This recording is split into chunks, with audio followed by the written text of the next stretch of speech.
What if I told you that 10% of Ball State was suspended from drinking in their own houses? Well, it's partially true.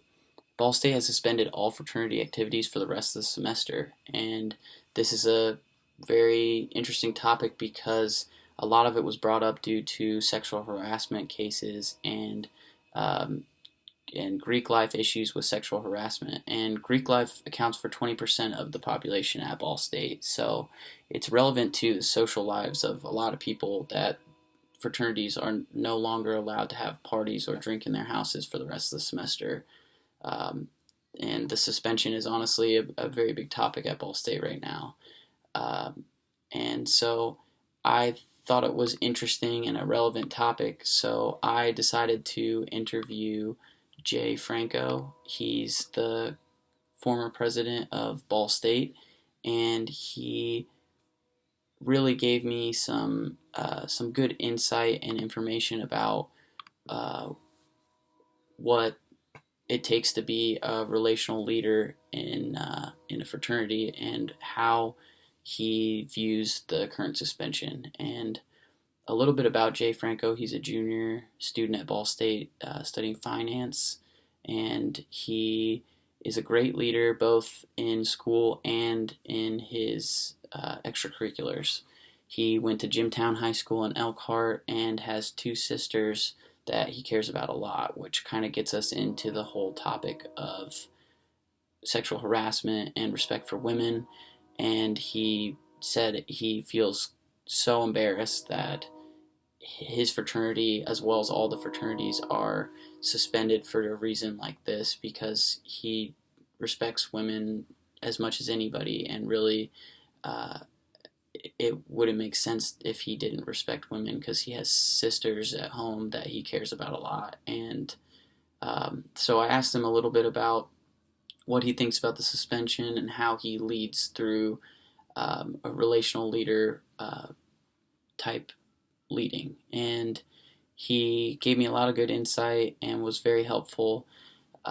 He first off mentioned that he didn't have any bad blood against the school for putting the fraternity on probation or suspension because he understands that it's an issue and there was no single person that caused it or anything. So he understands that they wanted to address the issue and let everyone know that it's a very serious thing. And he said that certain members of the fraternity came to him and wanted him to fight the um, the ruling on the suspension, and he said, uh, "We can't do this. We will look like the bad guys." And that's one of the ways that he really shows good leading qualities is through his empowering.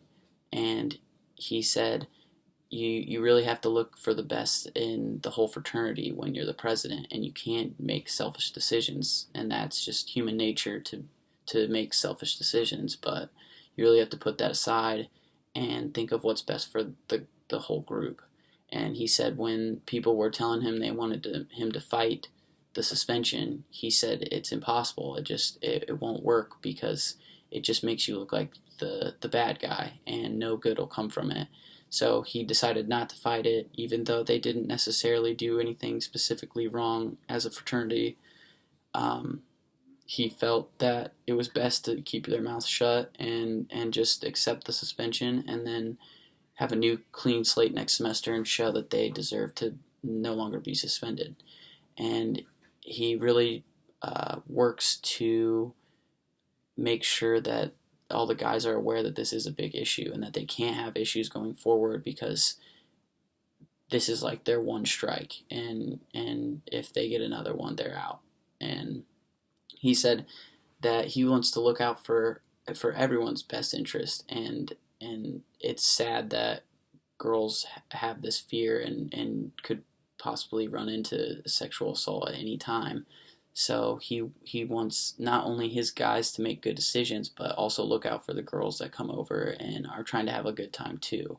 So I asked him a little bit how he shows good leadership uh, through maintaining good parties and making sure everyone has fun, but also keeping people safe. And he really shows leadership of a relational leader by his process orientation. He said he likes to structure his nights where they have parties, and he has a whole exec board that is sober and watches out for anyone at the party, as well as him and other individuals that walk around and make sure there's no ongoing issues in the house. He also mentioned that every party they have a cop that sits outside the house, and that's important because it makes people feel safe, and if there is an issue, he can be called upon at any time. So Jay said he really likes to structure his nights and make sure that there's ways to set himself up for success, and ways to combat things that are out of his control, and that there's going to be problems most likely. How are we going to be able to prevent those, and if they do come up, how are we going to be able to act on it and get rid of the problem? He said he has no problem kicking anyone out of a party that's too intoxicated, or giving someone a ride home because they're too drunk to walk.